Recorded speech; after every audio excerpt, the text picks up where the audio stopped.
I bet you they were just testing the waters with the Bumblebee one. Like, can we do origin movies? Optimus Prime would be way better origin movie. Prime, he was just a librarian. They could even call it that. Prime. Prime. That would be a nice. sick name. 3, 2, 1. Hello and welcome to episode 46 of Ruse Radio. We're back. We're at it again. Very special episode with a very special guest. Special guest, could you please introduce yourself to everybody? Oh, fuck. See, this is where my anxiety kicks. No, man, just let everybody know who you are. It's simple. You say your name. You say, hi, my name is... Jace. And who's Jace? I'm Wyatt's friend. Yeah, you are. Now, Jace, you let us in with, or you told me that you had a great conversation to lead us right in. So now I want to know what you were going to say. talking about water and all that. Yeah. And I was wondering if you knew that Dasani and Aquafina are made by their Coke products. Okay.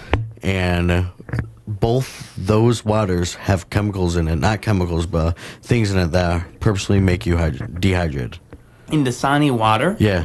Dasani and Aquafina. Is this for sure true? Like, you know this to be true? Yeah. They literally say this. Yeah, there's literally, it's on the bottle.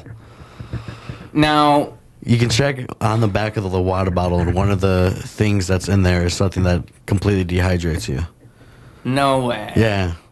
Well, if that's true, that's wild. Just because... I never liked Dasani or Aquafina. They taste weird. You know what? I don't even think I've ever really drank it. Oh, Dasani's, it has like this weird taste. Yeah. Like, water has flavors and all that, but like... But when you Dasani- drink it, you know, that's what you're probably thinking is, well, water has flavors, so maybe this isn't so bad. Because that's what I would be thinking. I'd be thinking, well, it's Dasani water, but it's probably fine. It's probably okay. But it just has this...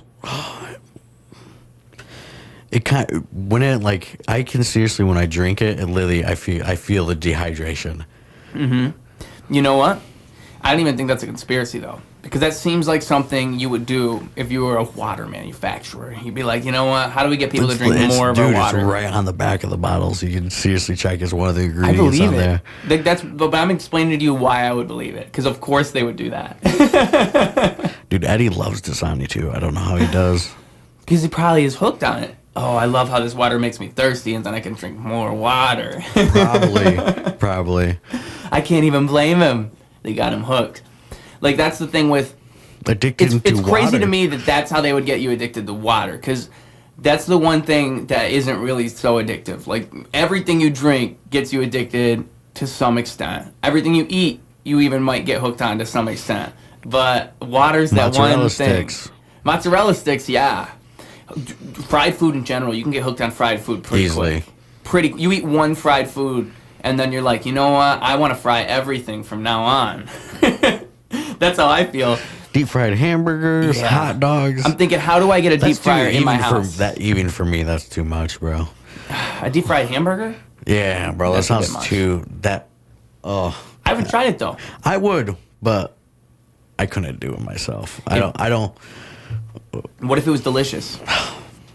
I give it to them then. Good idea. But that's like even for me, it's like that's too much grease. That's too much deep frying right there. No. I can stick with like deep fried pickles, deep fried mozzarella sticks, and deep fried mushrooms.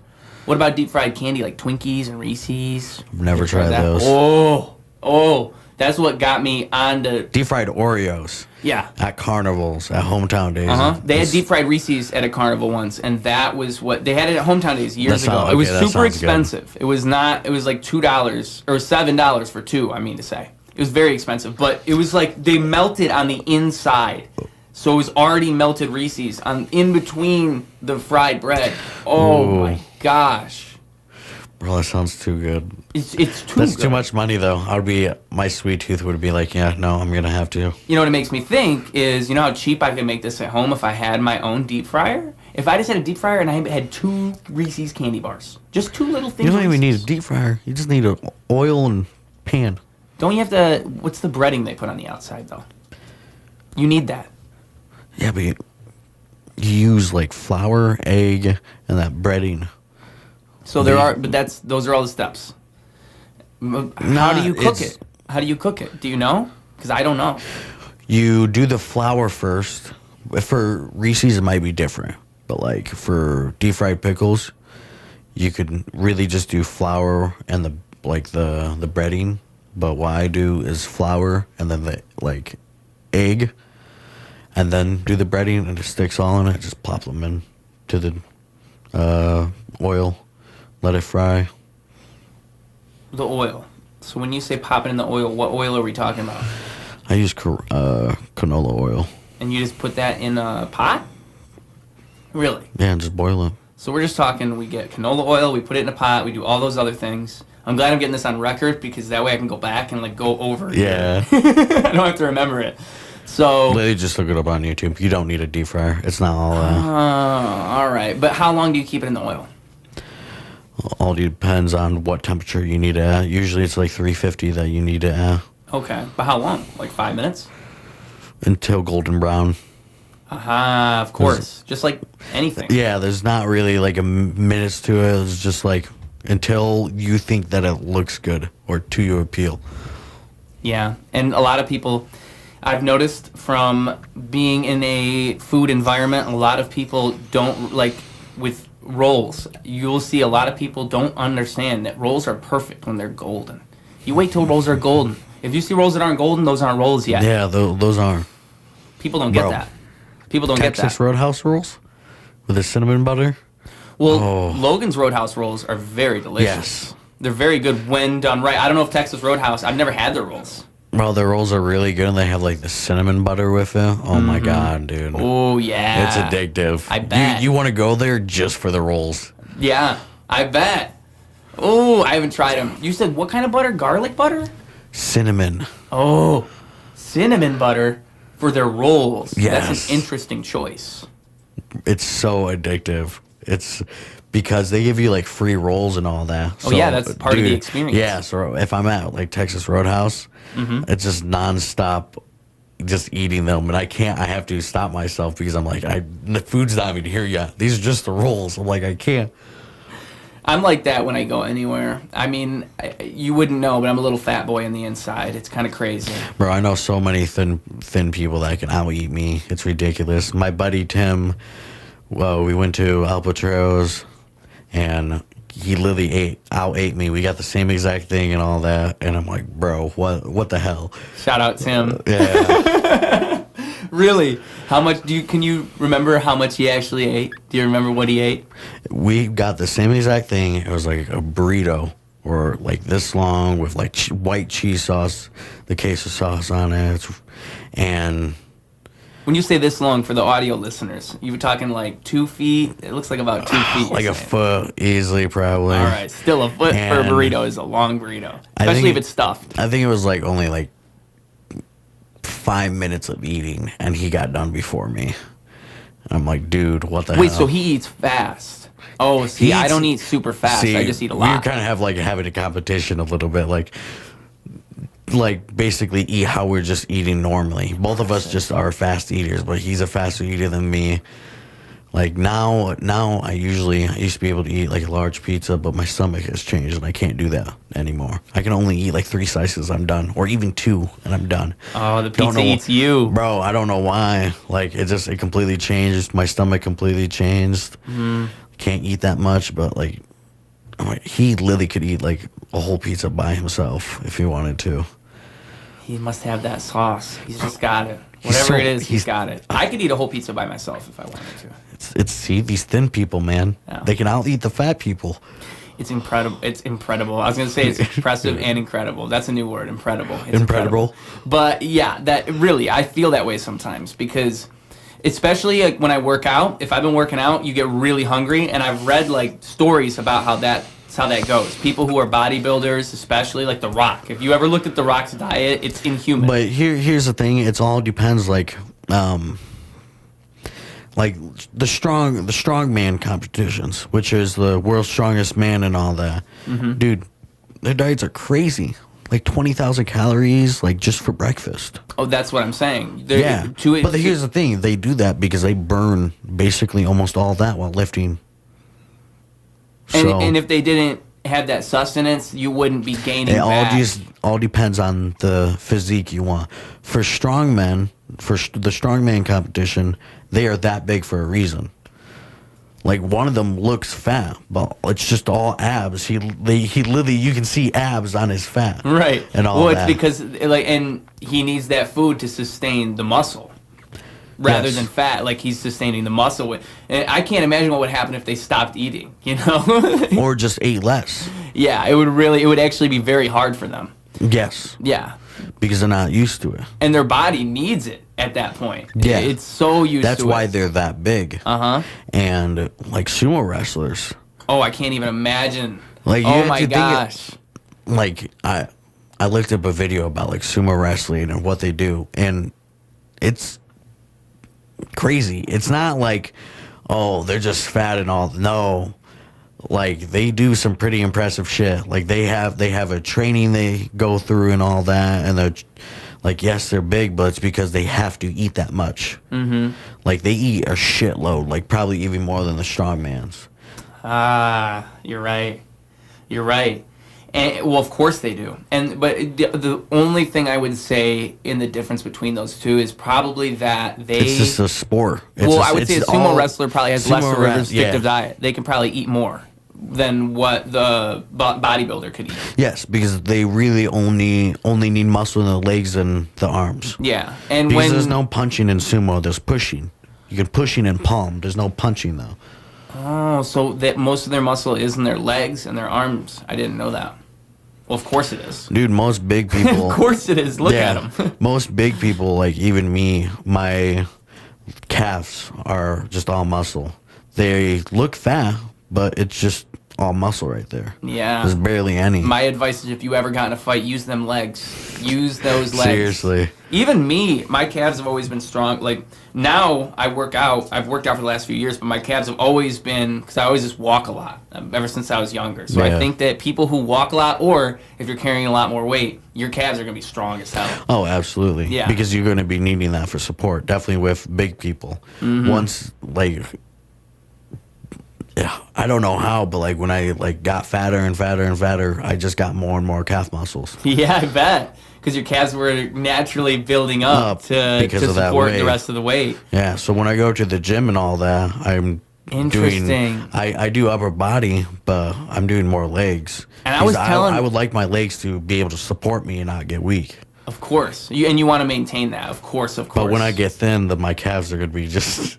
Well, listen, this is two things on that. So the first thing is, I'm glad you're thinking of it that way, because I always, like, people don't understand working out and going to the gym. They think it's, you want to look nice in the moment, and that's the reason you go to the gym. It's all for yourself. Yeah, and I hate when people think of it that way, because no, if you work out, you are naturally better off just every day to day, everything you do, you feel a little bit better because you're active. That's the main thing. That would be my sell on why you should work out, is just because if you just do, you don't even have to work out hard. You just have to do like a tiny little, just work out little parts of your body, and then you can leave. And you'll feel better because you did something, and you know you did something, and also, like, mentally it feels better. And also you feel better because you actually use muscles in your body that you don't normally use, so you feel more flexible. Exercising does get off dopamine too. So. Oh yeah, because there's a post-workout high and all that. So that would be my sell on anybody. So I'm glad that you're looking at it as like longevity. You're working out now, so you'll feel better walking around later, because that's the way you should look at it. I don't work out that much. That's the problem. But it's nice, man. Even if you just, like I said, I was saying to you earlier, you just walk down the street and back, and just do that once a day, and that's a great way to just get it in your natural routine. Oh yeah, absolutely. And it just feels cool. Just do that gym at the mall. Do you have a thing for the gym? I don't. Oh, I went with my buddy. I went with Josh. I went with Josh with the gym, and when I go to the gym, I do as much as I can. That's what I do. I literally will tear something if I will. I push myself to as much weight as I can and everything. Like for my legs, at that gym, they have those leg presses where you sit down and put your feet up, right? I'm familiar with them. And I was pushing like 300 and 350, that's my body weight, so that's not that hard. But like I do that like 20 or 30 times. Yeah. Like 20 or 30 reps of that. So afterwards, my legs are like, oh. Of course. And then what I do is take a break from that and then work on my upper body until it gets tired. Then I go back to my lower body and then just go back and forth. So, but I hate that glass wall. I I can't do with it. I don't like it. What glass wall are you talking about? Oh, the one where people can see through from the mall. Yeah. The whole wall is just all glass, and I don't like that. In a lot of other Planet Fitnesses that are at malls, they put things up on the glass walls so that way you can't see inside. So I'm surprised that one doesn't do it. There's most none. of them do. It's just all glass. I don't really care, but I can see why people would. I can see why if you were somebody who was going to the gym to better yourself, and your main thing was like, I want to, you're a little bit conscious about that. And even for females, I imagine it would be more of an issue than for males, like for someone like me, because I'm not worried about. I don't care, but I could see how a girl would be tired of that if there is constantly that happening. So when I was younger, I was at that gym, and I stopped going just because of that one thing that happened. It pissed me off. Basically, like, these 3 teenagers just went by and like started laughing and pointing at me, and I just flipped them off, and it pisses me off. And I don't like that glass wall. I'm fine with going to gyms, but yeah, it's just rude. Yeah, I don't like people staring at me when I do it. Right. I like working out in my own house. I don't even, it's so funny. I've noticed at the gym, that's the one place where there's more awkward eye contact than anywhere else.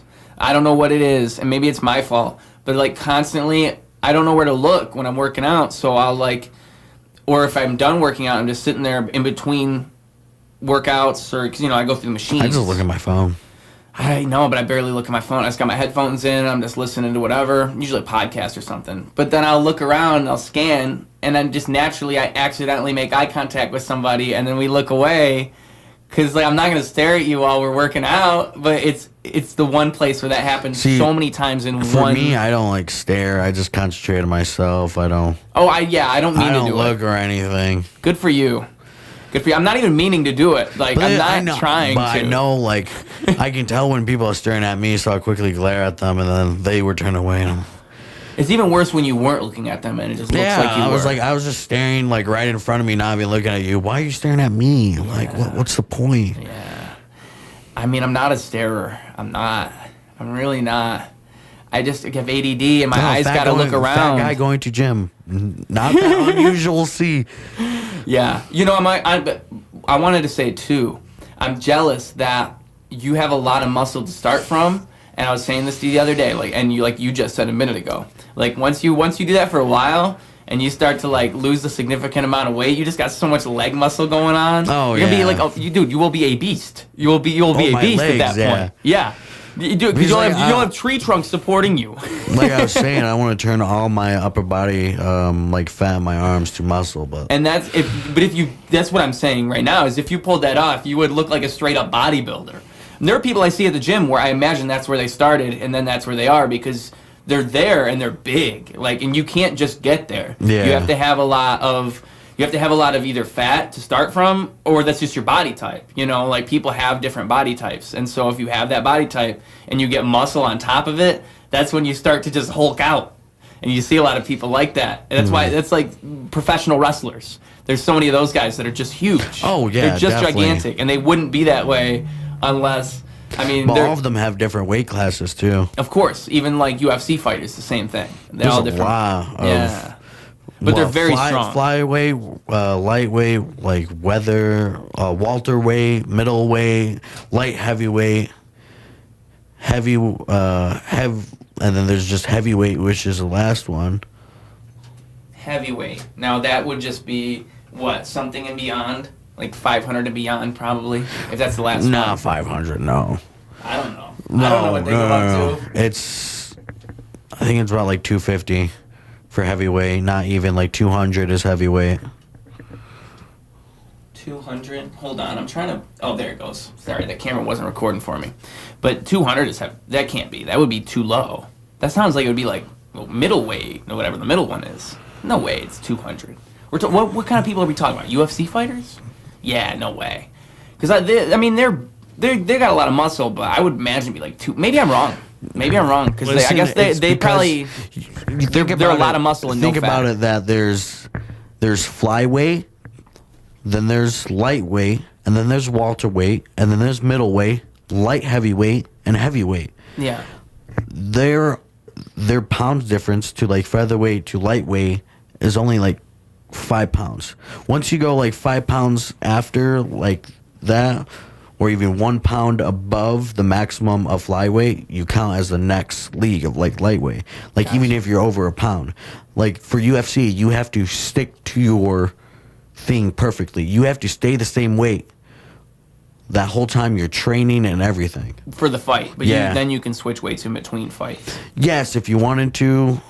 Well, all they do is change their eating regimens and stuff like that. That's really all. It's related to what we're talking about, honestly. All they do is change their eating regiment and their training. Mm-hmm. Which is interesting. I mean, it's really interesting that that's what it all boils down to. Yeah. Is what you actually put in your body. I mean, the not workout, what was I going to say? Actors who go through crazy body transformations, like Christian Bale. Oh, yeah, bro.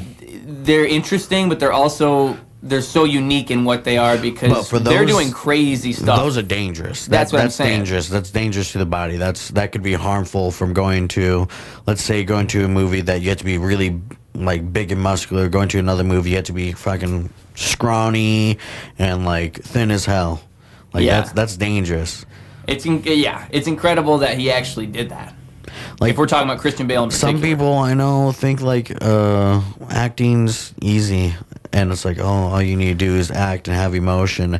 It's like, no. It's like, think about some actors where they have to play the role, so they have to get that body weight.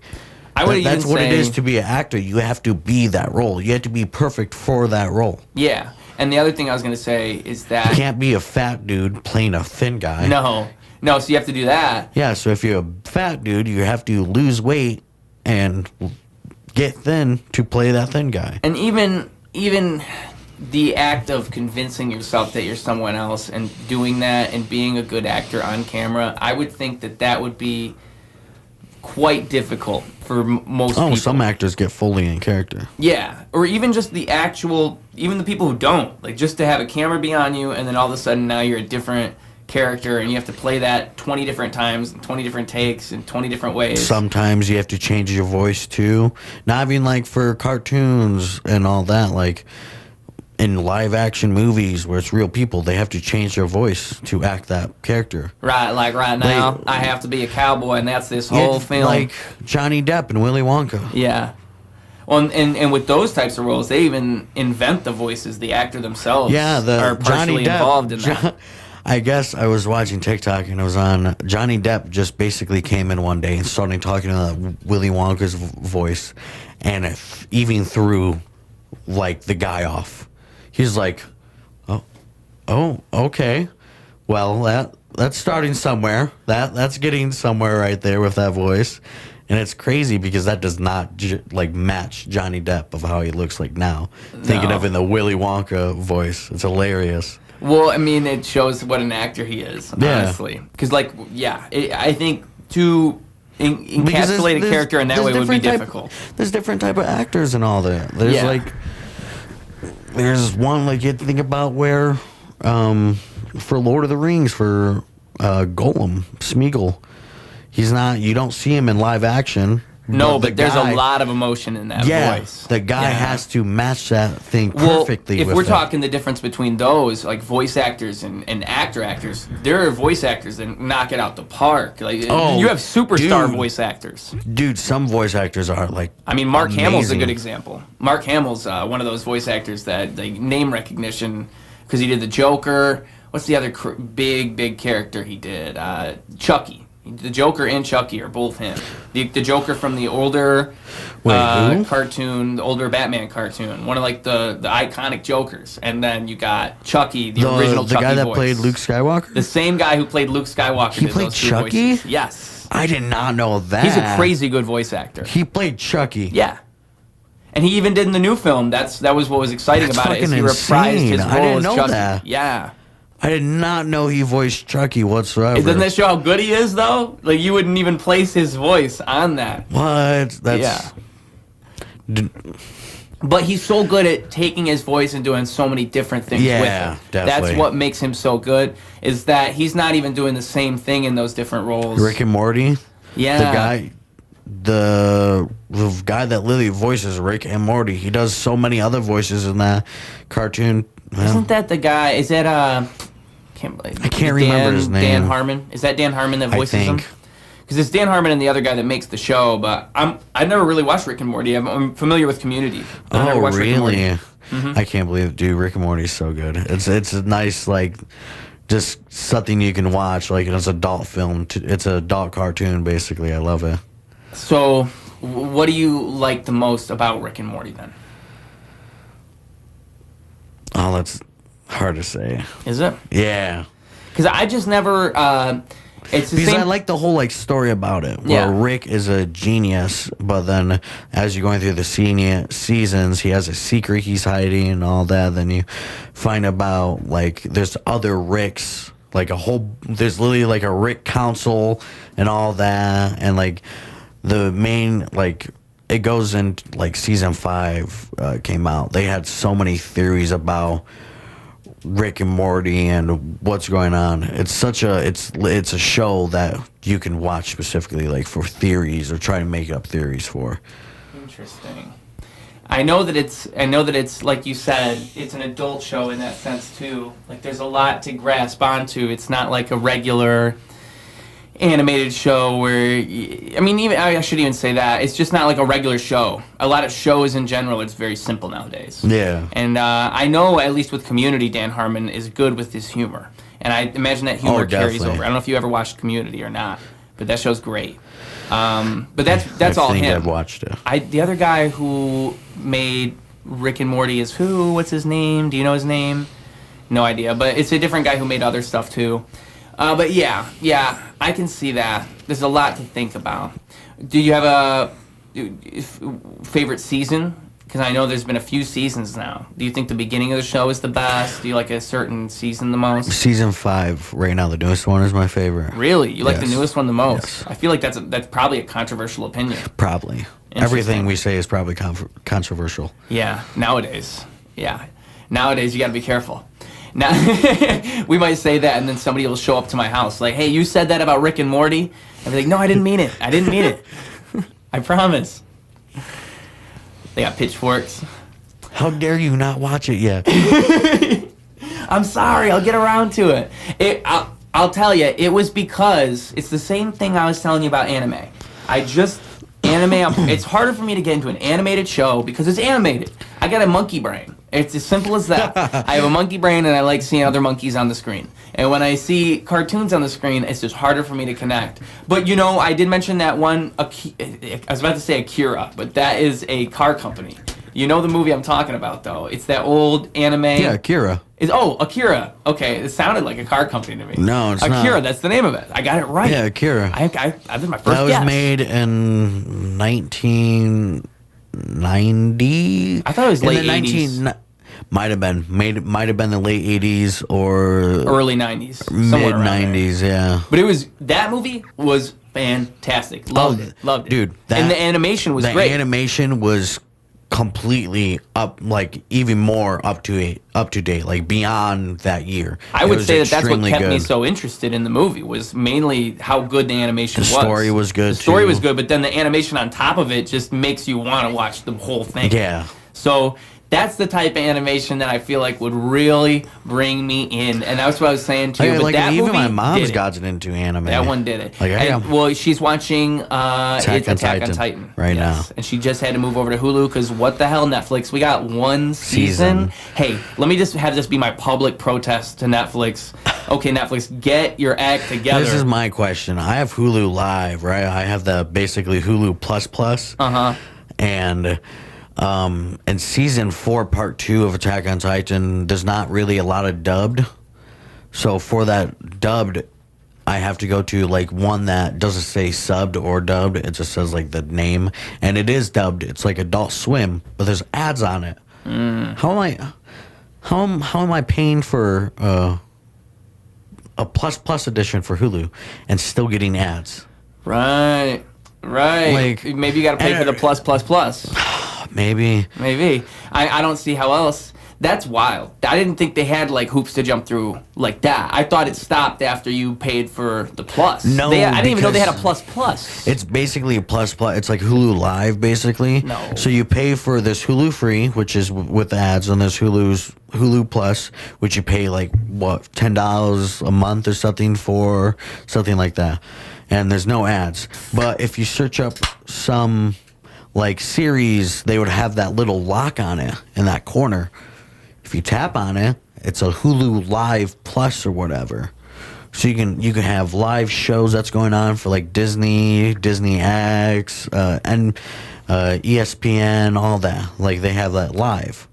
So that's where like the Adult Swim comes in, where like I don't know why, but there's still ads on it. Like right when I click on it, it's like a 30-second ad, but then more than halfway through, it's another ad stop, and it's like 3 minutes. I'm like, bro. See, like I got done with it. She's on. By now, I actually think she's on season 4. So she's getting close to the end. I'm like, listen, you're gonna have to watch those ads. And I'm like, I know it's difficult, but you're gonna have to watch it. She's like, she didn't have to watch them on Netflix. yeah. This is the thing I saw. I saw this on a video, and it put my thoughts together pretty well because I've been thinking this for a while, but hearing somebody say it made me feel nice. They said that what made Netflix cool originally was that you had no way to watch shows. And like when Netflix was the only option, it was really the only real streaming service. So back in like 2008, all you had was DVDs, or if you bought it online, or if you watched it illegally. Those are the 3 ways you would watch a show. There was no Netflix. And then Netflix comes along and they say, hey, how about you watch these shows for like this cheap price? $10 and there's a month. no ads. And there's no ads. The no ads is what really got people. And now they got ads on most of these streaming services, and most of them don't have most of the shows you want to watch because it's on this other one. So it just drives me crazy. See, like, because it's like what you're saying, that whole situation you just described, if it was only Netflix, that wouldn't be happening. Like, but they got a million different things. That's why the Adult Swim version's the only, like, why is it, come on. Do I have to go buy the disc set just to actually have the experience? I have Netflix, Hulu. I have Amazon Prime, like Prime Video. I think we got rid of Sling, so we don't have Sling anymore. What even was on Sling? It's basically like regular TV. Oh, I see. It's like a cable service but cheaper. Gotcha. No. For everything that we wanted, it was pretty expensive. Oh, do you have HBO and stuff like that? We have Disney Plus to HBO. I don't know if we have or not. Paramount Plus we don't have, but we have like Disney Plus, Netflix, Hulu, Amazon, Prime Video, all that. Like, you got everything. Yeah, but like there's shows on Netflix, but then the rest of the seasons are like on Hulu or something. Like they say have the same exact show, but they're all the seasons. I'm like, why at this point? Why do I have Netflix? So it's like, oh, it's because I can't find any other show except this show on Netflix, and only because it's a Netflix original series. Like I can't do anything about it. I have to keep Netflix because there's only Netflix things, and I have to keep Hulu because there's only Hulu things. I have to keep Prime because there's only Prime things. I'm like, why can't they just have one app for everything? And the Prime makes sense, kind of. How? How does it make sense? I don't know. More than the other ones? I don't know. To me, they all make equally little sense. I just don't like any of it. Like you said, it should all be on one app, and that's how it was. But you know why not? Because money. That's why not. Oh, that Simple Hulu, as that. Hulu Live shit, expensive. Yeah, and they make so much money off that. Expensive. Like I think it's like $60 a month, even more. You know what sucks is Like that's the crazy. Same. I've never ever seen a streaming app that costs that much. No, $60 a month? Yeah. That's wild. I was at my buddy's house, and he's like, oh, that's cool. And he tapped on it, and he looked at it. He's like, fuck that. What could they possibly have on that streaming service that would make it worth that much money? It's like, it's all, like, there's live shows going on. So like live ESPN you can watch. There's live Disney, XD. So it's cable. Like, yes, it adds basically cable and extra anime or extra shows that you couldn't watch before, and it locks things. But it's like $60 or even more a month. It's crazy. But that's probably how they can offer it for that much, because they're, well, cable's $100 a month. Yeah. Like, I don't. That's how they would get you. Cable's $100. We have cable plus streaming. Oh. But and then Simon, Grandma like, would see that, and she'd be like, okay, that's worth it. But then they only have, like, these 5 shows she actually wants to watch, and she actually has to get Netflix that has more shows she'd want to see. Yeah. That's what kills me. Is just it's also exclusive, and it's because the companies Netflix get rid of shows too. Because a lot of it now is stupid. I wish Netflix kept everything. I think a lot of it has to do with how much space they actually have, but that might be wrong. They have contracts at the very least. I'm pretty sure they are rich enough. Yeah. Where they can have extra space. Or if they could just, you're right. Because if everything's on the cloud or some shit like that, like if they have like internal storage and all that to all their computers. Well, they could literally just, because if it's contracts too, they just sign the contracts for longer. I mean, the only thing you can actually count on to stay on Netflix is the Netflix originals. That's it. And then everything else is like, oh, that was a good movie. I hope it's still here in 3 months when I want to watch it again. You don't actually know. Yeah. And they keep putting classic movies on there, and it kills me because, I have to hope they're not going to take them off. I do not want to watch that shit. I do not care about classic movies. Oh, but you know what I'm talking about, like Jaws. I never saw Jaws, and I wanted to see it. Then Jaws was good. You gotta understand that those movies are the reason that the they trained people to make good movies. The first ones that were good in like the 70s and 80s, Jaws was the first real blockbuster movie everybody went and saw. So that's what makes it cool. And Steven Spielberg did that shit back when Steven Spielberg was younger. Now he's just like an old director everybody knows is good. Back then, I think is it him making the Avatar movies? Is that him? I think it is. I don't know. He's been doing wild things. Avatar 2, bro. No, they have trailers out now. I refuse. I don't watch trailers, so I'm not watching it. But they have a trailer for Avatar 2. Don't turn it on because I'm not watching it. Oh, they do. They do. Shit. It exists because it came out when I was in the theater. I was like, no way, this is Avatar 2, and then I realized it was because I didn't know there's trailers coming out. I'm so happy. Yeah, I've been waiting. Called the Way of the Water. That's my guess. Something like that. Avatar: The Way of the Water. I think that's what it is. That is so fucking stupid. There's gonna be 5 of them. It's 1 per year, I think. Because they after this one, it's gonna be 1 per year. Yeah. Do you remember? It's been like 5 years. Yeah, you must have never read it because when I was younger, they announced that so long ago. Like when I was a little teeny bopper back in 9th grade, I remember reading this on the internet after Avatar came out that he was gonna do 5 movies, but they wouldn't come out until 2021. And back then, or 2022, I can't remember. Probably 2021. Then it got delayed. I do remember. I looked it up and I'm like, is there gonna be a second movie coming out? And I remember.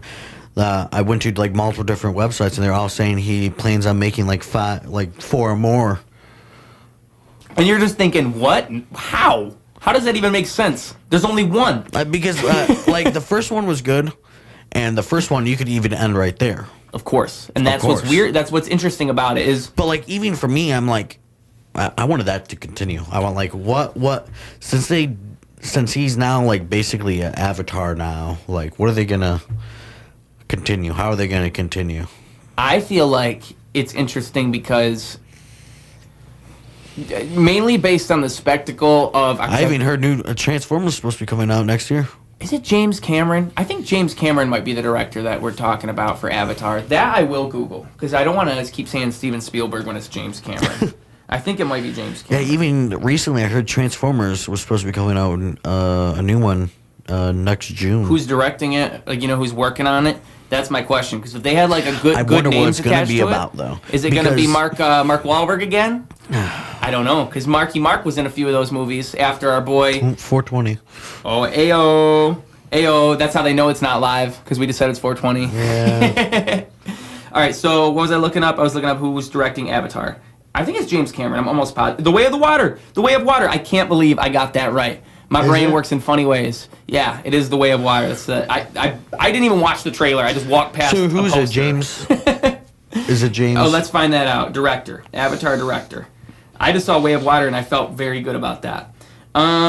James Cameron, yes. I'm glad I remembered the real one before I looked it up. But yes, it's James Cameron. And he always does wild stuff in his movies. Like, I think he was the one who did...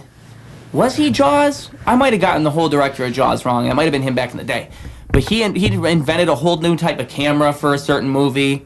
With Avatar 1, the way they filmed that was revolutionary for its time. Like, they invented a lot of technology to make that movie look as good as it did. And so you have to imagine for these next Avatar movies...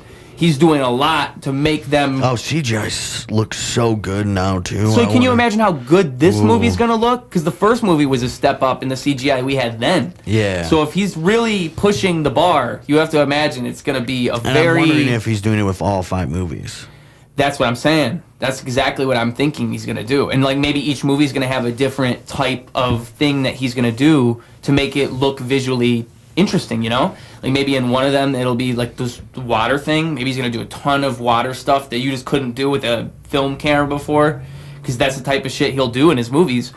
Or maybe the next one they'll do a bunch of stuff just crazy scope-wise. Who knows? There's probably going to have like a civilization underwater, some shit like that. Yeah, just stuff you couldn't even imagine in a movie until you see him do it. Like, I have to imagine it's going to be a spectacle, and that's why I'm really excited about it. Because I'm not watching the trailer. I'm going in blind. I can't believe they had a trailer. I didn't even know that. I was blindsided by it. Dude, I'm blindsided just by the comment. I didn't even know that. Of course. I was surprised. I'm like, wait a sec. Like, he finally came out with a trailer for it? Because that movie feels like so long ago. Oh, it does. It's like nostalgia even seeing a trailer for the second movie. You're like, wait, blue people? Wait. Again? Whoa. Yeah, because it's not the movie. It's not the first one. You see, like, new shots with blue people in them, and you're like, whoa. What are they named again? What's that species name in that movie? That's how long it's been since I've seen the first one. Isn't that species literally just called Avatar? No, they got a name. They got a name. Oh, shit. I'm not Googling that one. We can let that be a mystery. Yeah. Because I bet, I will Google it, but I bet the name is something I can't even pronounce. I bet you. But, like, recently I heard, like, Transformers supposed to be coming out with a new one next year in June. And the Na'vi. It's Na'vi. Na'vi. That's what it is. Na'vi.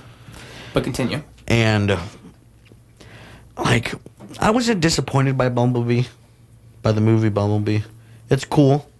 That was the newest one, right? Yes. That was like his origin story? Yeah. Okay. But, like, I love how they, like, finally, like, went back and showed scenes of, like, the whole war, like, fully, where Bumblebee, like, became a scout and all. But, like,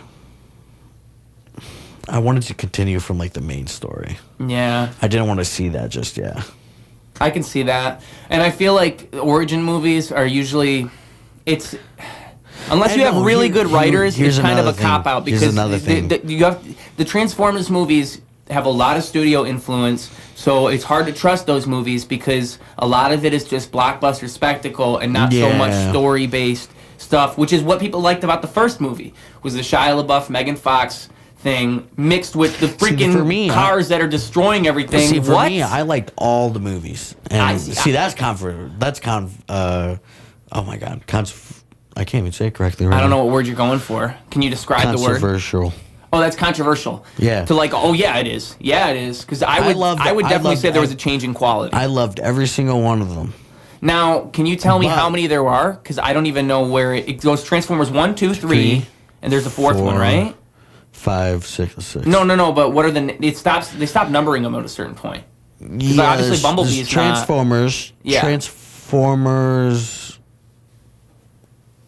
It was just called Transformers 2, and then it had a name, I thought. Oh, Transformers like Fall of Cybertron. Okay. No. That's a video game I'm thinking about. Never mind. We might have to Google this one. Oh, yeah. But there are a lot of them. That's I'll fill up the space as just talking about this. Is I know there were a lot of them because my friend used to watch a lot of those movies, and I always thought it was cool that they did the Linkin Park thing, where I don't know where that stopped because I know they don't do it still. But they would have a new Linkin Park song on every single one of their soundtracks, and that was like the song of the movie. That was pretty cool. Oh, see, it was kind of close. Okay, Transformers, Revenge of the Fallen, Transformers, Revenge of the Fallen, Dark of the Moon. That's 3. That's 3. Transformers, Age of Extinction. That's 4.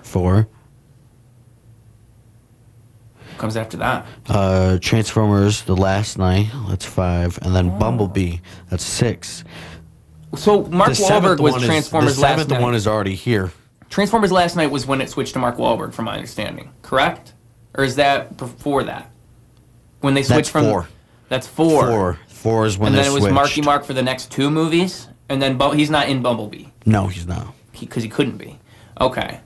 Bumblebee, why I didn't like it was because all Transformer movies was like action almost right away. Mm-hmm. And Bumblebee was like action, but most of it was like comedy. That's what I heard. It was appealing to the more, when that movie came out in 2018, it was more appealing to like what movies were. It's like it was comedy in that year. There's a lot of comedies that were getting popular and all that. And Bumblebee's a good character. If you're going to do an origin movie, don't make it a complete comedy. Like, give him some soul with the comedy. Like, what you could have gone way more in depth into his backstory. Exactly. You could have done before the War of Cybertron.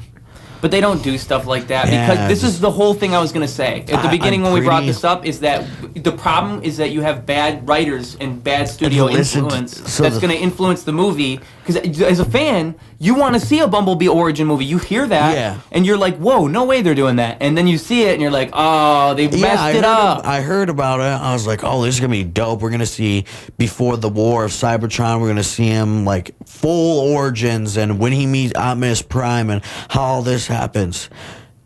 And then the trailer comes. And then I see that,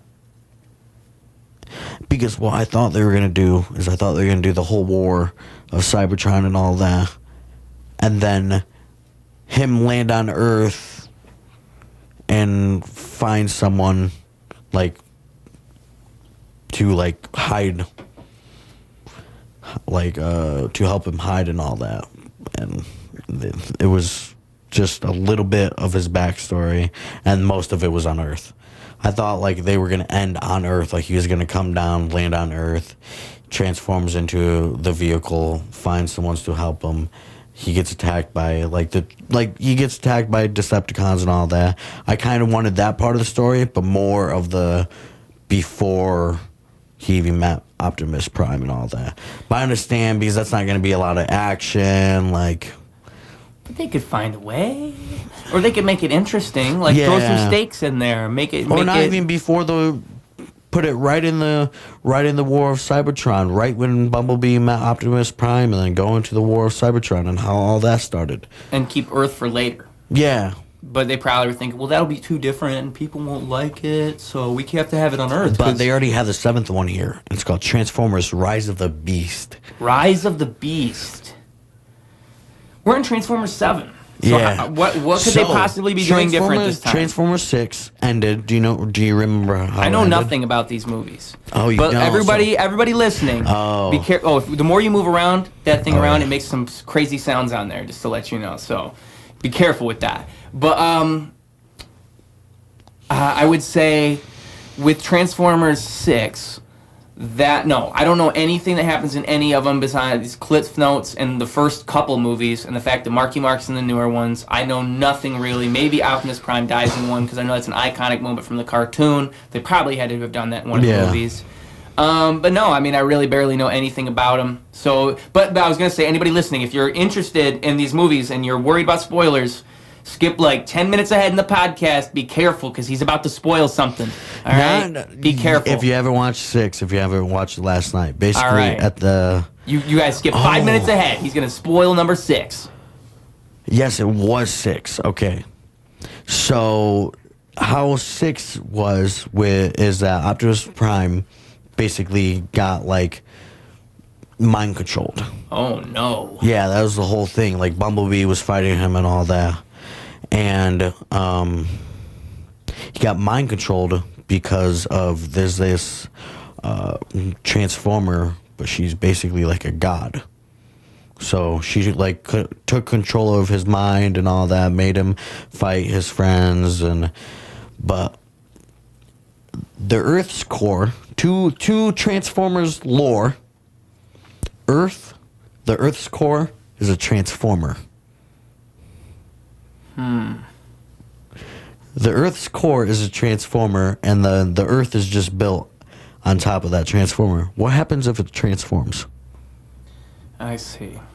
So at the end of last night, spikes started coming up from the Earth, and that entailed on, I forgot, it has a name.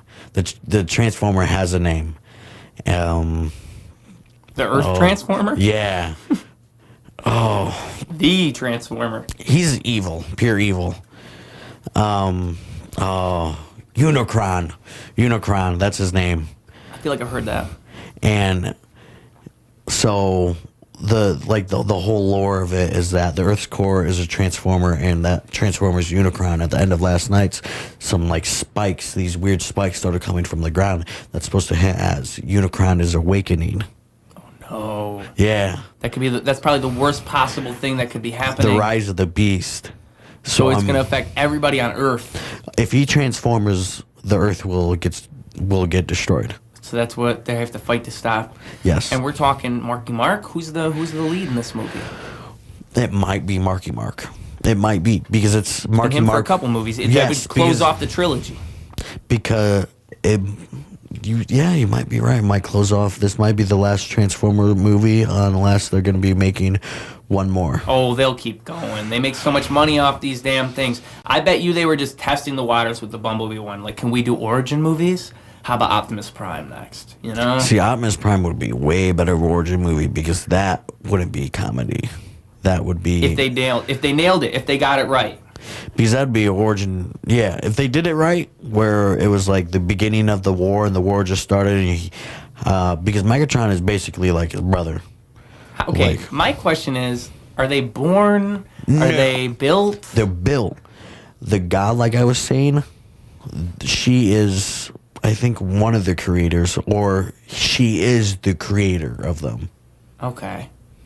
So, because I was just wondering how that would even work in an origin story. Yes, if I'm right, the one in last night's, the female Transformer, she is the creator of them. Interesting. So she's putting them together, and then they start walking around, kind of like some kind of a magic elf with superpowers. But in comic books and all that, dude, Optimus Prime, just Prime, he was just a librarian. They could even call it that, Prime. Prime.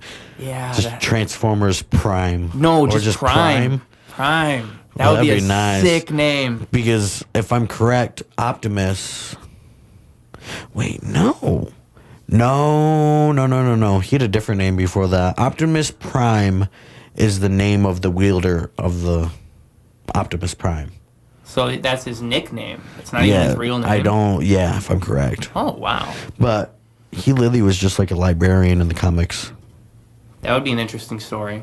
It'd be a cool one. He's the most recognizable one, if you ask me. Because before the war all happened, it was, if I'm pretty sure, Megatron and Prime were just basically like librarians, and then both of them had like different looks of how things should be on Krypton. And then this whole war began because of both of them having different ways. I see.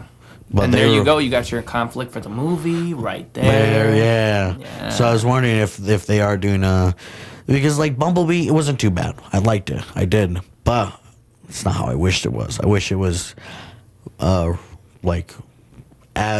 wish it was when Bumblebee met Optimus Prime to help him to like win up, because Bumblebee wasn't even a Decepticon or Autobot.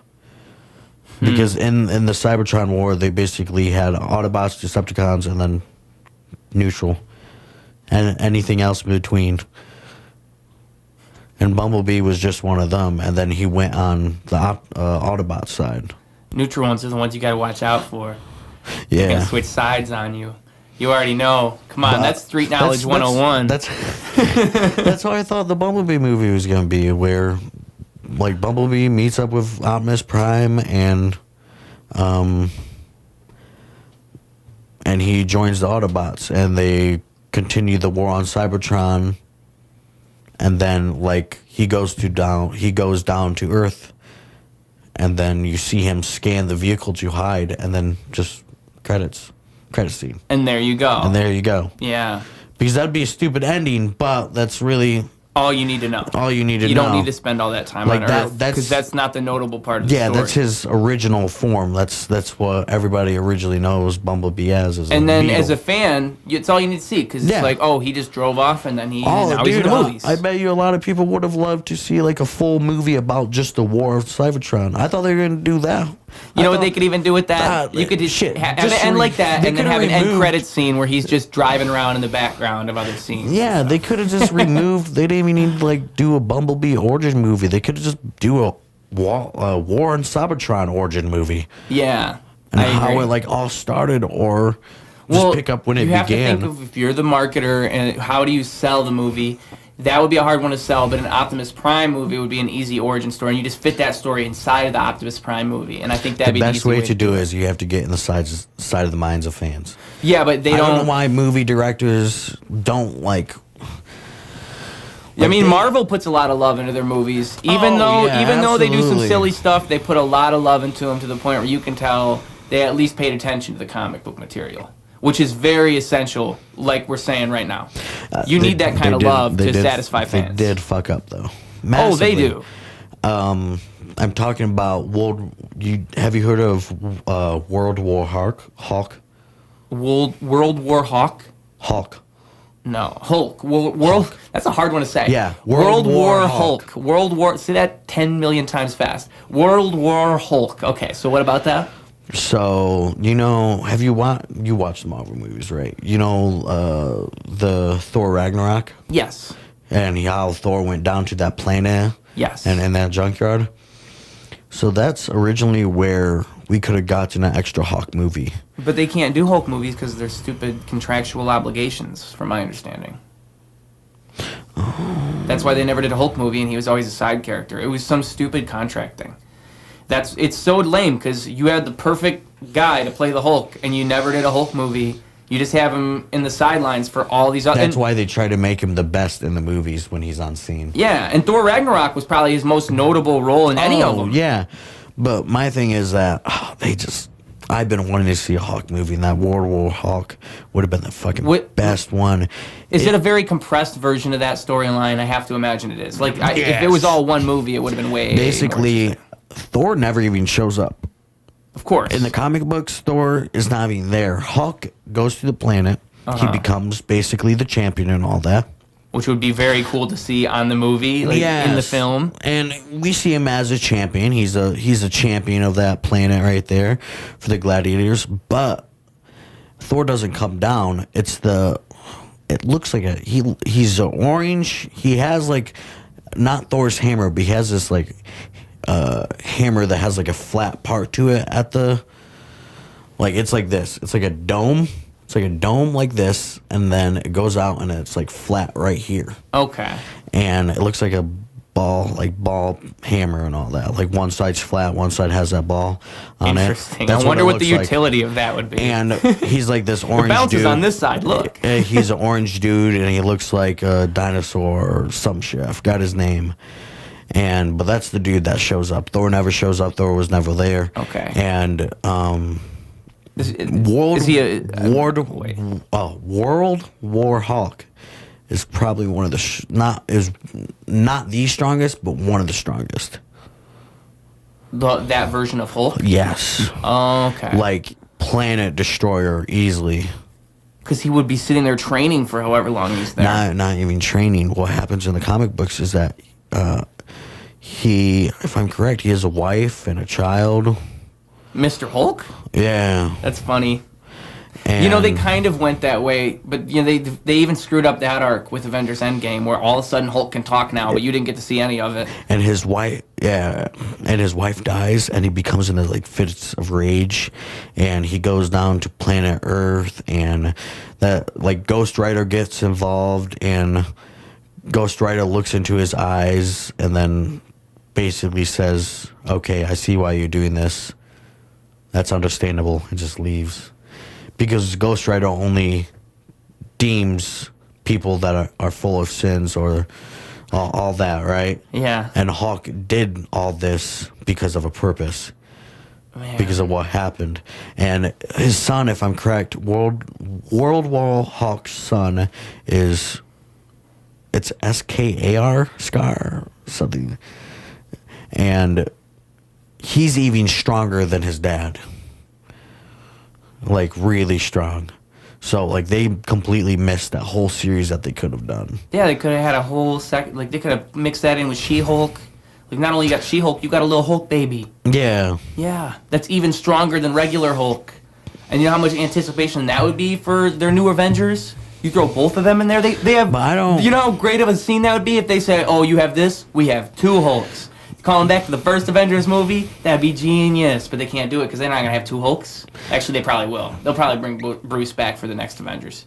I just feel like... I just feel like there's so much of that going on in the Marvel movies. Because I'm a lover of the idea behind them and the concepts they can do.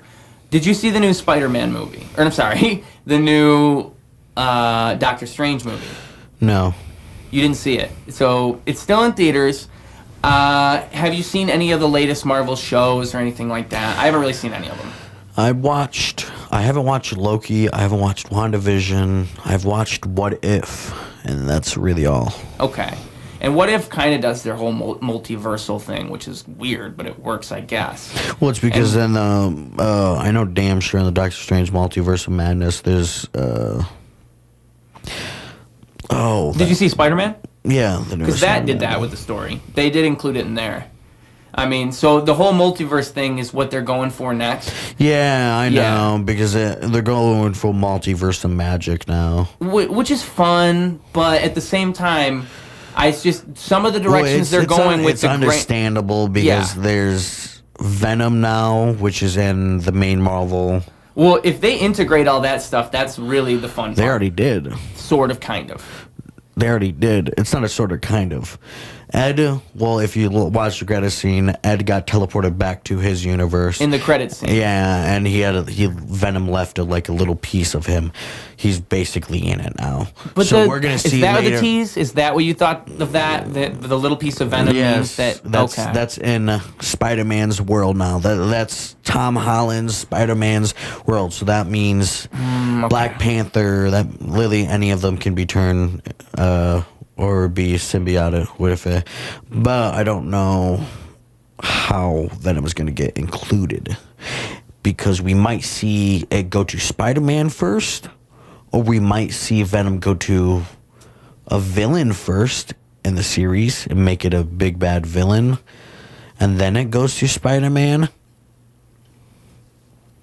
Hopefully. Because Hopefully, I hope they do it. Because in Venom and Carnage, Venom was talking about how the symbiotes is like a hive mind. Everyone's connected.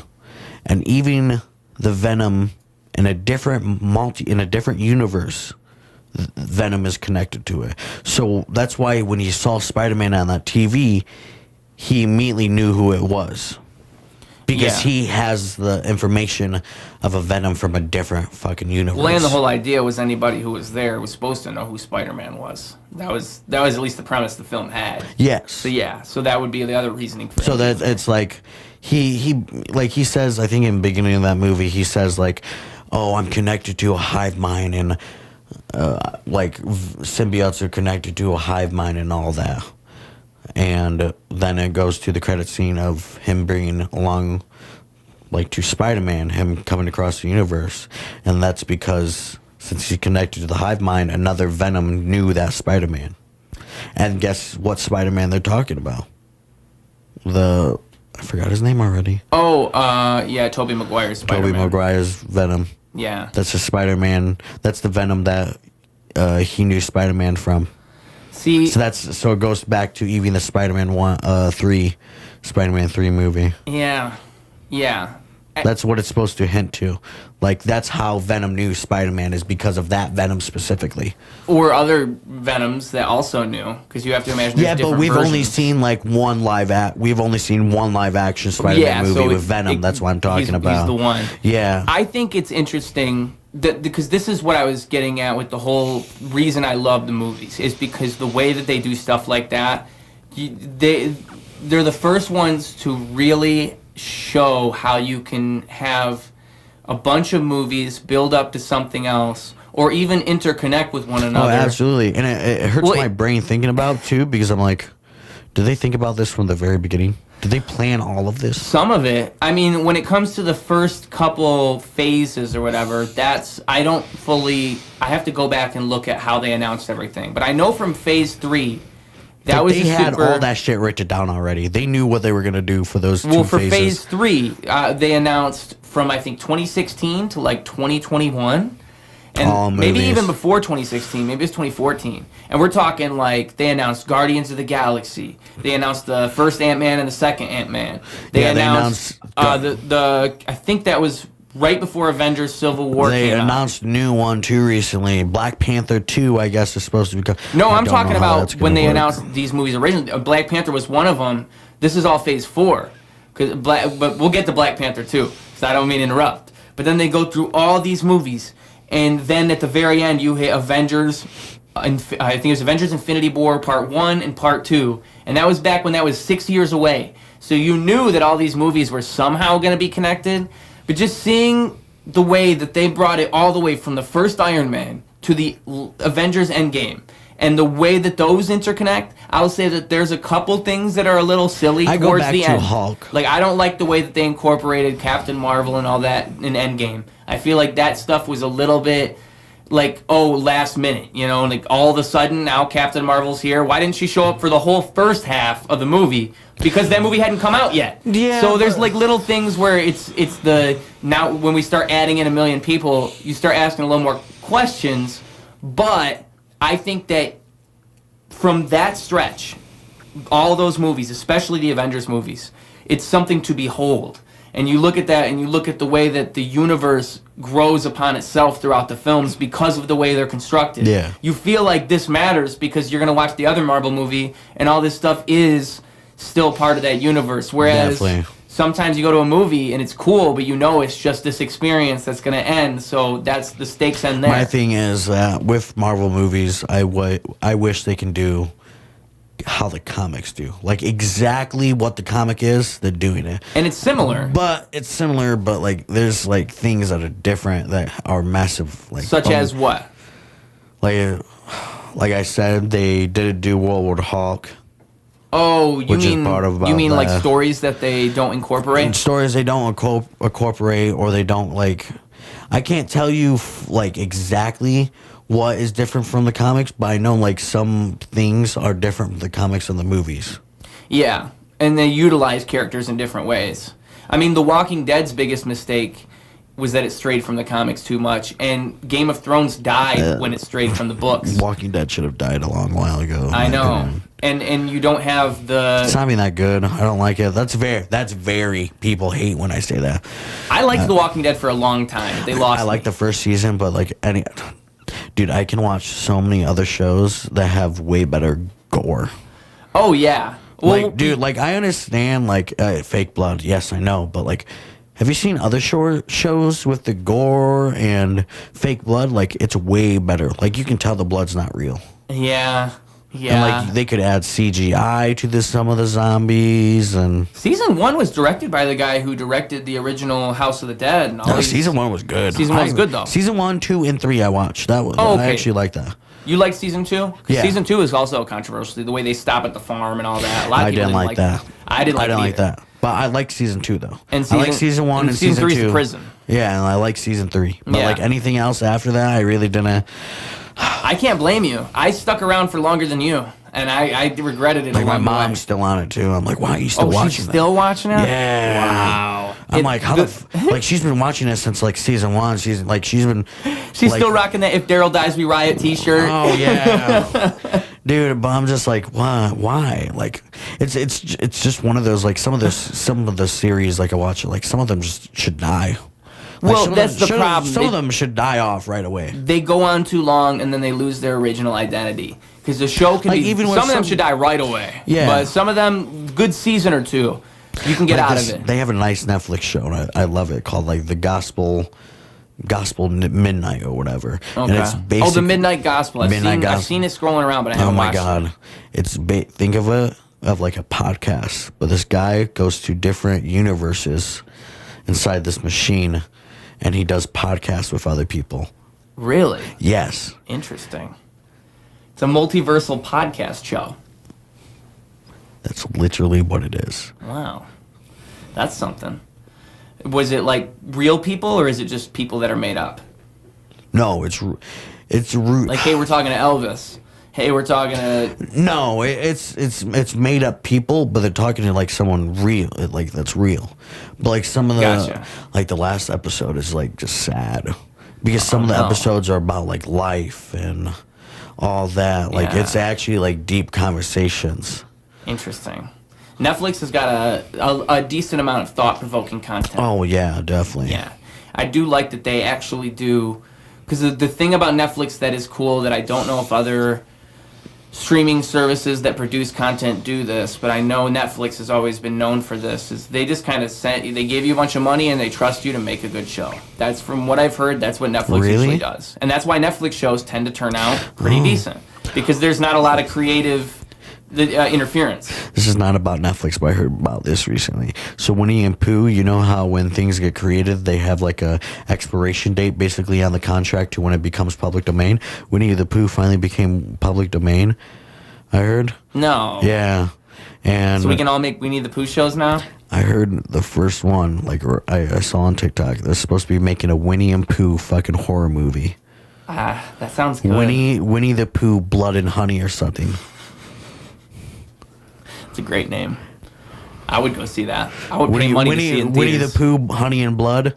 Oh yeah. Yeah. And I'm like, dude, like this. I hate things like that too. I'm like 95 years. It took that contract to finally took it to public domain. 95 years. Oh yeah. Why?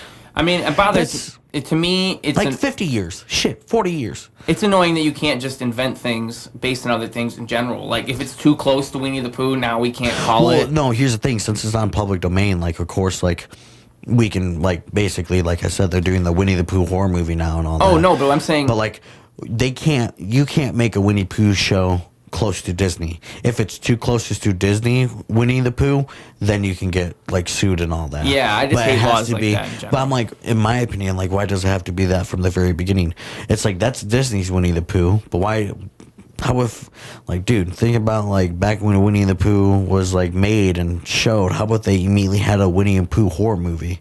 Mm-hmm. That'd be hilarious. Yeah, and honestly, show that to your children. If I were a business, Winnie I would the Pooh. look at it the other way around. I'd say they're advertising for us for free. They're doing that for free. Why would we stop them? Like, Winnie the Pooh people are going to see our product. Winnie the Pooh is popular enough to like have a horror movie made by like someone else and all that. Exactly. Like, to me, that's exciting if you're a business owner or you own an IP, whatever it is. That's why the whole Twitch thing is stupid. Don't make it. We were talking about this right before we went on air. The whole Twitch thing. Winnie the Pooh, the anime. That would be so good. Winnie the Pooh, the anime, in an actual like Japanese style. Oh my gosh. Oh wait, Winnie the Pooh. Oh my God, what is a donkey? Igor? Is it Igor? Eeyore. Winnie the Pooh. The sad one? That's Eeyore. Winnie the Pooh, Eeyore finally gets not depressed.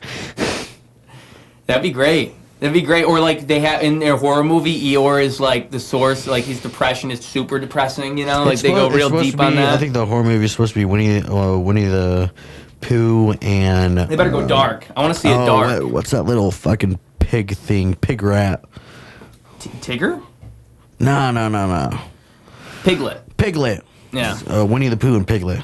Yeah, I know my Winnie the Pooh characters. Yeah, it's supposed to be like this guy in a Winnie Pooh mask and it like it's hilarious. So they're not going full animated. No, it's live action. It's supposed to be like a legitimate horror movie. They better at least go off the lore pretty well. Like, it was all in this Charlie kid's head at the very end. What it's supposed to be is it's after Charlie left for college. Okay. That's what the horror movie is. Pooh like, grew up and now he's evil. Somehow. Maybe. Fucking Charlie left me behind for college. That stupid bitch. Yeah. Didn't even say goodbye. I love it. I'm gonna kill people now because of you. That's great. then he comes for him at the end or something. That's the climax. He's got to go for him. Do like Transformer movie, horror movie. Well, listen, I wanted to say this about the IP thing. I think it's stupid because Transformer horror movie would be awesome. But this is the thing, you're limited. All these things would be awesome. People don't do them because they can't.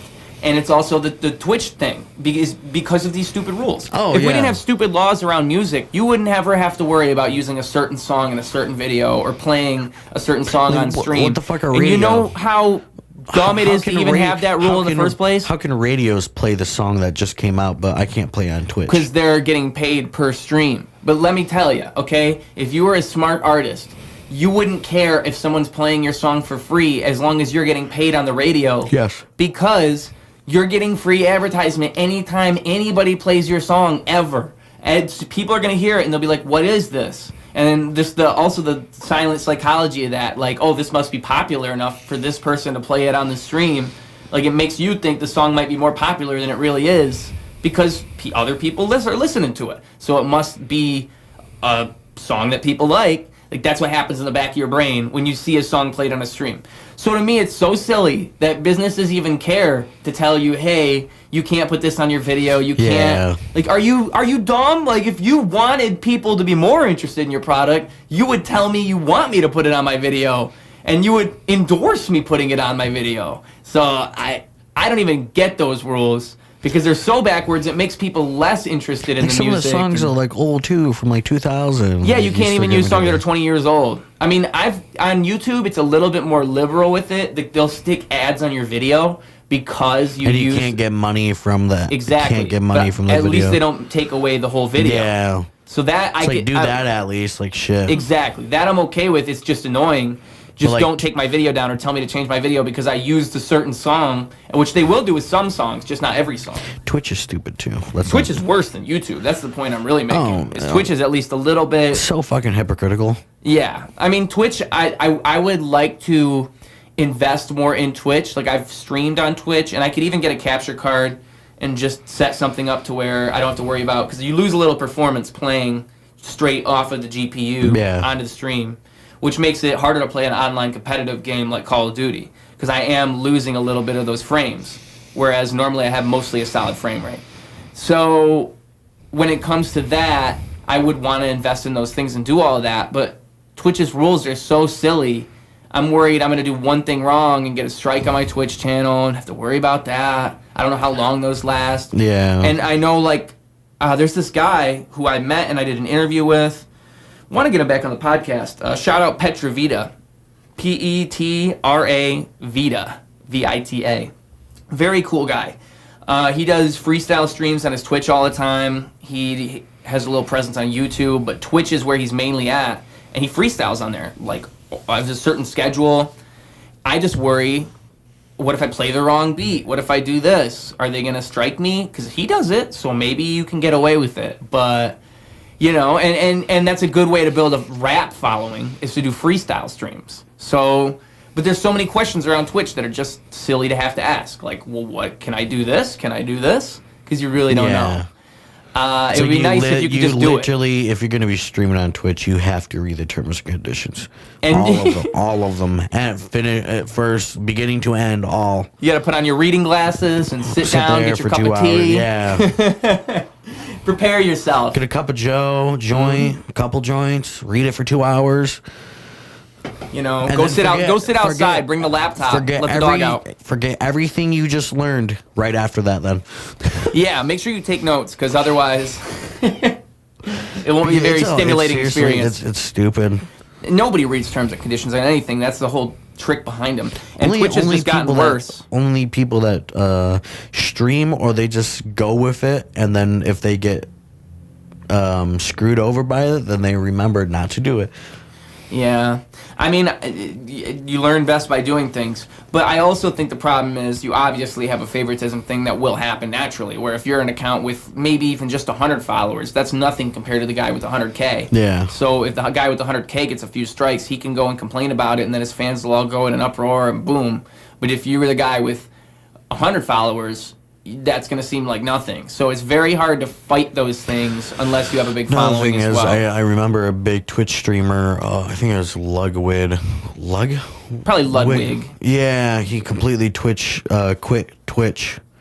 He said that he's quitting Twitch because it's not really community. Like, they don't care. They really don't care about the community and all that. No, they don't. And that's the whole point I'm making. He sent like an email to YouTube and Twitch. He sent an email to YouTube about like, oh, I'm gonna stick with Twitch, blah blah, like I'm sorry, blah. And they were like, oh, like they actually gave a damn. Like they were trying to. YouTube. They were like, yeah, he was gonna start streaming on YouTube, and he was basically doing a test for Twitch, and he like emailed YouTube, and YouTube tried to like they wanted him on YouTube. How big of a following did he have? A big following. Are we talking like 1 million subscribers? Probably, yeah. Yeah, because people with over 1 million, I'm sure YouTube wouldn't want to lose them. So they're sending those guys golden plaques for their wall. He was on Twitch, and YouTube kind of gave him an offering, like, hey, do you want to stream on YouTube and quit Twitch and blah, blah, blah. Oh, I see. And he was like, no, thank you, I'll stick to Twitch, blah, blah, blah. And they were like, oh, like, they actually wanted him to, like, go to YouTube and all that. Like, they wanted him to come over. And then he sent an email to Twitch about, hey, I'm going to YouTube, and all they said were, like, good luck. Well, if you were a smart business, you would... So it's just, he was saying, like, oh, I'm quitting Twitch because they seriously don't give a single shit. Yeah. And I'm going to YouTube because they actually give a fuck. Well, and I was going to say, if you're a smart business, if you're on YouTube's end, you would say, well, what's Twitch offering you? What can we do that they can't do? Because obviously they could do something Twitch can't do if you moved on over. Well, no one... You know what I mean? Dude, Twitch is not, like... It's one of those, like... How I think of it is like... well, YouTube's heading like in that direction. Some game companies don't care about what their fans say and all that. That's what Twitch is. They don't care what their fans say or what the community says. It's just all up to them. They make the rules. It's them. Yeah. They don't care. Like... That's what I mean. YouTube is heading in that Fallout direction. 76 is a game Bethesda kind of fucked up and fucked over its community when they said, oh, private servers will be free and all that. That was Bethesda's fall from grace, in my opinion. Oh, my God, dude. Like, I pre-ordered Fallout 76. I'm like, oh, great. I'm going to have a... No, you didn't. Yeah, I'm like, I'm going to have a private world and all that. And I can't believe you pre-ordered it. I'm waiting. No private world. And then I deleted the game because I didn't have a lot of friends to play with. I was born to play by myself. Like, I'm like, fuck this, whatever. So I deleted the game, and then... Not recently, but I think like a year or 2 years ago, Bethesda came out with a thing that you pay like $100 a year for. You get a free server, you get unlimited storage. You have like this storage chest that you have to put all your things in, and they had. You mean in the game? Yeah. Huh. And I was thinking in real life they give you a chest. No. Like.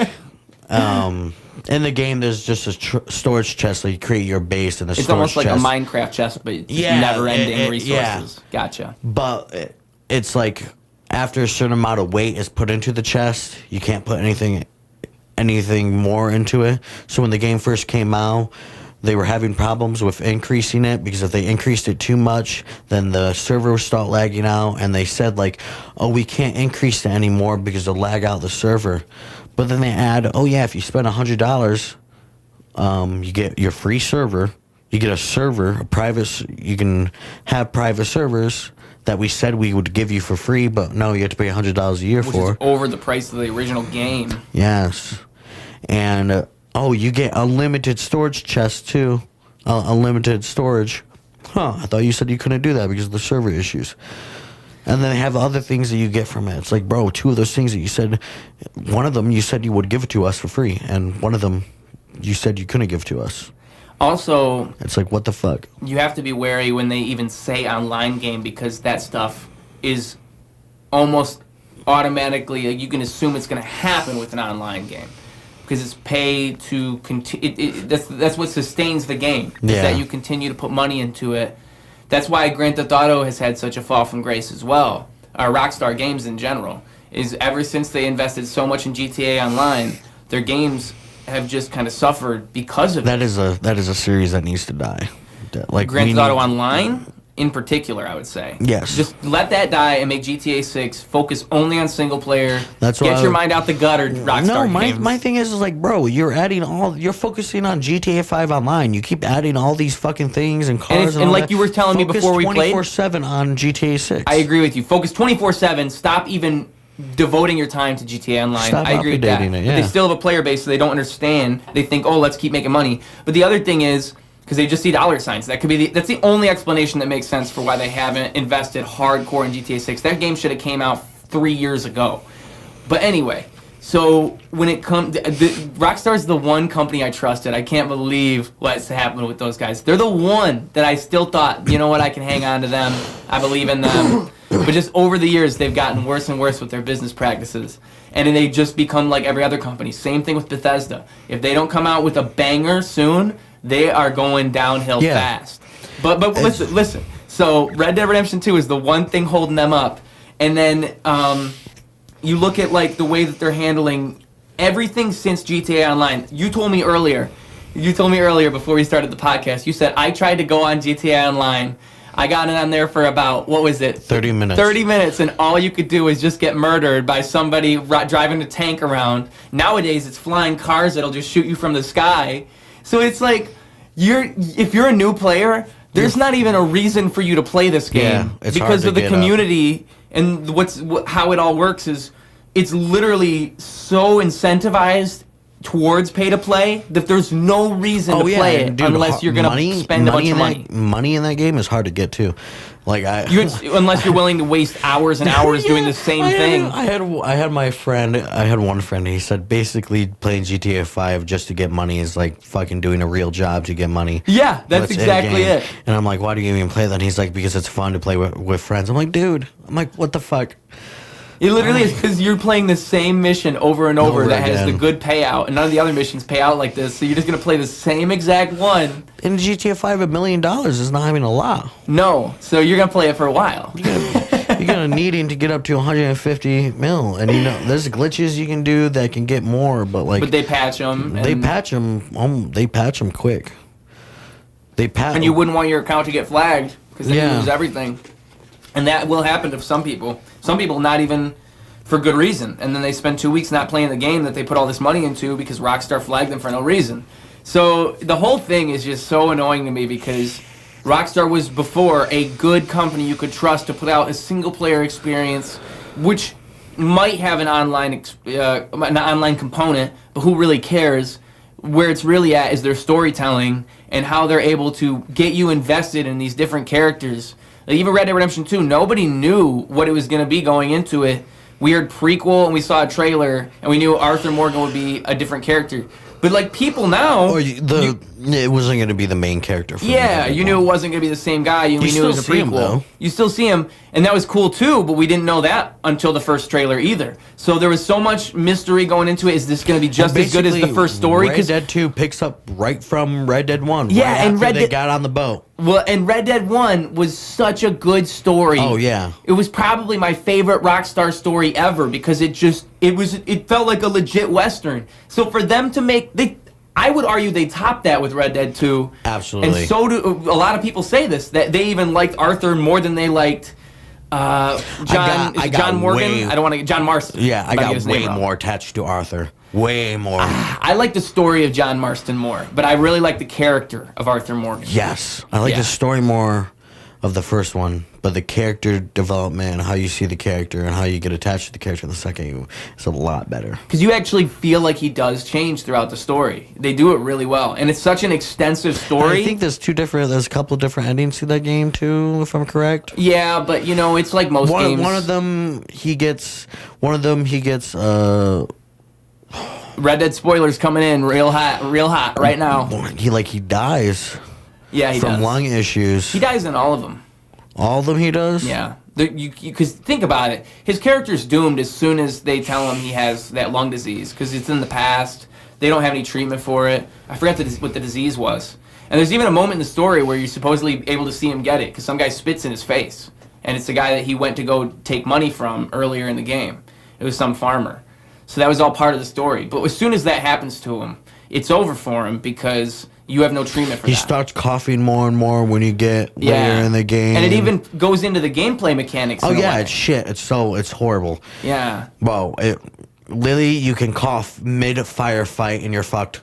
That game uses its gameplay mechanics to its own detriment at times. Dude. In a good way. In a good way, but it's like, shit, integrated. I literally just let a cough kill me. Yeah. Like, my character really just coughed. I'm like, wow. Like, I'm damn, cool. dude, you really do got bronchitis. I'm like, the more and more I got in the game, like, I was in a firefight, and he started coughing, and I just stopped, and I got headshot. I'm like... I really love the way that Rockstar, at least with that game, did it. They managed to do this thing in every single one of their games, if you pay attention to the way they design their maps, is you're always going from place to place to place to place, and you feel like you're discovering a new part of the map through each part of the game. Like, it really does feel like the map is growing as you go through it. Yeah. And Red Dead Redemption 2 is their biggest map, and you're on horseback. It's a huge map, so it bro. just feels giant, and you have to go through it for the whole story. So you just hit all these different points, and that game, the map is incredible. Like, it's such a beautiful map. I'm going to have to re-download the game now. It's such a beautiful map. It's something to look at, which is the difference between that and GTA 5. Like, GTA 5 is cool, but it's not, like, breathtaking in terms of the sightseeing. Because do you think if it lasted through it's been out since Xbox 360, you think it would have optimized it for Series S? Not much. And especially since they advertised a new optimized version. Like, come on now. I don't think it's really going to be that much different. But I would say... Well, no, if you have a Series S, any game that is optimized for Series S will be automatically optimized. I'm trying to think what game that wasn't... Oh, I had my Xbox One. Skyrim. Skyrim Elder Scrolls is optimized for Series S. Which is nice that you can just pop it on and play it in that good performance. Like, I bet the performance... None. Even the performance is probably crazy good compared to when you played it before. You can put mods on it, dude. Yeah. Dude, my game looks amazing, but, like, right when I didn't know it was... I found out it was optimized for the Series S, and I still have the Xbox One S. I'm like, I'm like, great, I'm going to have to rebuy it. And I didn't have to, which was cool. Right when I got the Series S and I basically put in my hard drives and it downloaded, it just switched to optimize. Immediately optimized it for me. So I didn't have to rebuy it. That's cool. Yeah. So if I have GTA 5 and it gets optimized, I don't have to rebuy it again. I just have to re-download it into my internal for it to be optimized. But you're playing the version made for that console? I wonder how that works, what optimized means. You know what it's basically just increasing graphics, faster loading screens, so you don't have to wait like 5 minutes for the GTA 5 loading screen. Well, the thing is, if you play any older game on a newer console, you should be able to experience the benefits of that. So I wonder if optimization even has to do with allowing the game to run at a higher resolution than what it's programmed at, because that would be a very cool feature. That's what you can do on PC emulator when you're running PS2 games. If let's say I have an Xbox 360 game I'm playing on my Series S, all it does is optimizes as much as it can for the Xbox 360 game.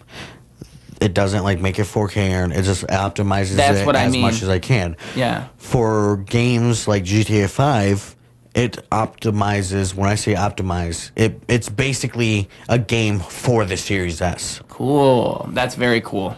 That's what it makes it. That's what it should do. It makes it a game for the Series S. So you get max quality, max frame rate, all that. Yeah. It's not like just a little bit optimized. It's like basically they just They probably reconfigure the settings or whatever it is. God knows. I just know different games run on different engines, too, so I really wonder how they achieve that. That's interesting that it even has that as an option. Have you seen the new Unreal Engine? Unreal 5? Yeah. Well, yeah, some of the stuff that's capable... The capabilities that has when it comes to draw distance is wild. Well, it was during the 3D, the E3 reveal, and how they did it is that they 3D modeled real, like, rocks and all that and put it in the game. Oh, yeah. And that's how they made it. Oh, yeah. And it was dope as shit. And I guess Unreal Engine 5 already have pre-made models. There's pre-made, and they're like 3D modeled. They're like legitimate. Like someone scanned them with a 3D scanner to put it into it. I was gonna say Resident Evil 5 had Unreal Engine 5, as far as I know. Maybe Resident Evil 6 I'm talking about. But there's a chandelier in that game that was one of those scanned models. And the complexity of the models is unlike anything. Lights and shadows are completely different, too. You don't have to... the lights and shadows, it automatically... like does a shadowing for it. That's what I think. It's ray traced, and ray tracing's the next norm, which is it's much more taxing on a graphics card. But when you have better graphics cards, it won't matter anymore. And ray tracing is, like when you see the comparisons with some things in particular, it adds so much immersion having realistic lighting. And that's one of those things that you wouldn't really realize until you experience it. Like, have you heard of the game Ark Survival Evolved? No. We're running low on time here, so we're going to have to wrap it up here real soon. But that is one of the games that got optimized. Okay. And I don't have enough space on my internal because the bitch is like 150 gigabytes. Yeah. It's huge, and I don't have enough space. But, like, on my Xbox One, Xbox One S, it looked crap. Like, you can see from the distance, if you look at the distance and looked at the leaves and the rocks, it would look like fuzzy. But, like, on the Series S, I haven't downloaded yet, but hopefully that is completely gone. Hopefully. That would have to do with the LODs, because the way that LOD works on a game, and that's why Unreal 5 is so interesting. Because Ark Survival Evolved was made for PC. That is a PC game. And oh, yeah. I had a PC, and my PC couldn't even do it. No, because it depends on... You need a gaming PC for it. Yeah, you can lower a lot of settings and make it kind of work, but you really just want a better graphics card. Especially with modern games. Graphics card, RAM, all that. Yeah. The GPU and the CPU are most important, but even... if I'm playing Warzone or Rebirth on Call of Duty, I have to have at least 16 gigabytes of RAM, or else that will not even run properly. Mm-hmm. You wouldn't think it would be that high of a requirement, but no, really, nowadays, which is stupid, you need like 32 gigabytes of RAM. Just no future-proof it.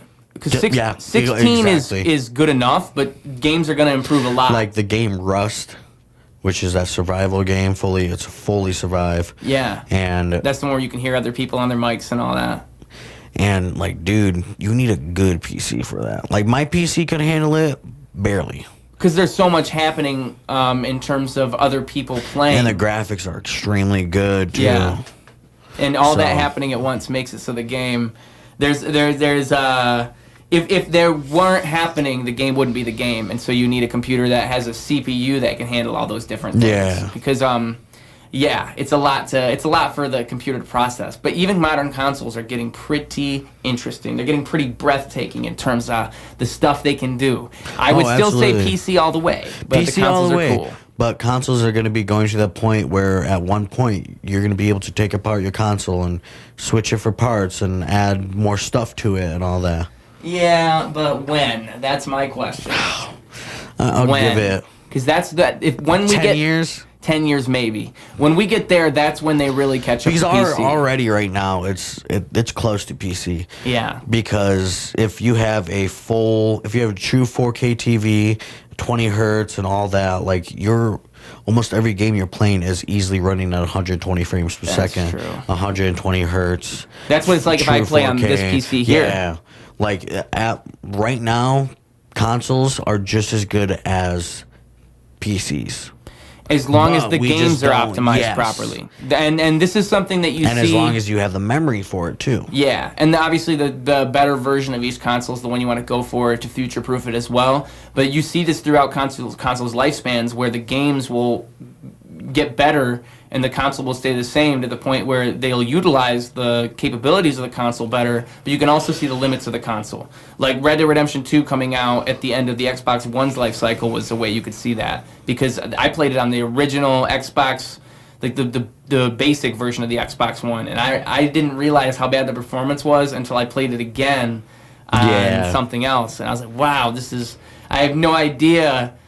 I had no idea what I was putting myself through, and that's how we all played games back on the PS2. So just the levels to which the consoles improve and the games utilize the technology of the console throughout the console's lifespan, it's really cool to see the genesis of everything. Oh, yeah, absolutely, because thinking back to 360 graphics or even Xbox, original Xbox graphics. That's what I was about to say. And to nowadays, like shit literally some games look fully realistic. I would even say, like, though, some cutscenes look absolutely that looks like real life. Yeah. Like, if you glanced and kept staring, of course you're gonna tell. But if you looked at it for like 2 seconds, you're gonna think that's real life. You know what that Subhuman thing is? That new model creator. I think you can even do it free online. Yeah. But they're using that in a lot of games now, just because of how realistic the models look.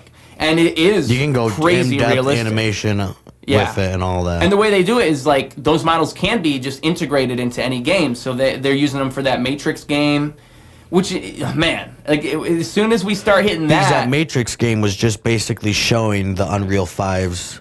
Those physics with those car accidents was wild, and the lighting on there was crazy. And that game's not even huge. It's only not even a game; it's a demo. Yeah, that's what's so crazy about it. 8 gigabytes or something. They're just letting you know, hey, Unreal Engine 5 is going to be, and that cutscene was in the engine too. So they're just letting you know this is like movie level quality. Oh yeah, absolutely. Rendering that we have right here, and it's in real time. I mean, we've hit that point. We're about to hit that wall, where everything just starts to be like, wait, was that a game or a movie? And that's going to be scary. I'm just waiting for VR to get. Oh, it's getting there. Oh, yeah. But listen, we got to wrap up because I do have prior engagements. Mm-hmm. So if there's anything you want to say at the end of this podcast, is there anything you want to leave people with? Is there like a moral of the story here? Anything at all? I don't know if we got one. Like, if you were a kid that needed some motivational advice, what advice would you give that kid? If you're just going to give somebody some motivational advice. I like to wrap up my interviews and podcasts with a cute little bow. If anybody, like, talks shits to you, like, just says rude shit to you, just don't bother with them. Just don't really think about it. That's solid advice for anybody, too.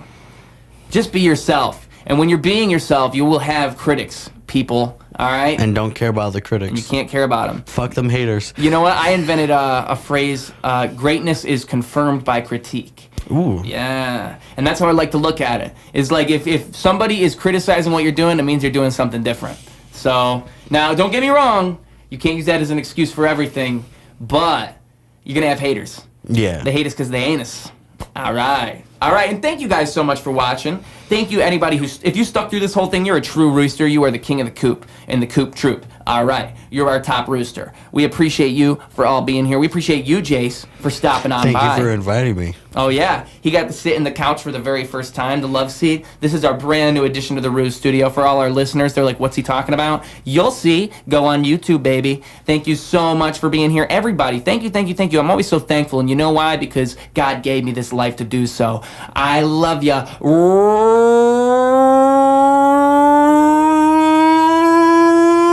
Ruse Radio, clocking out.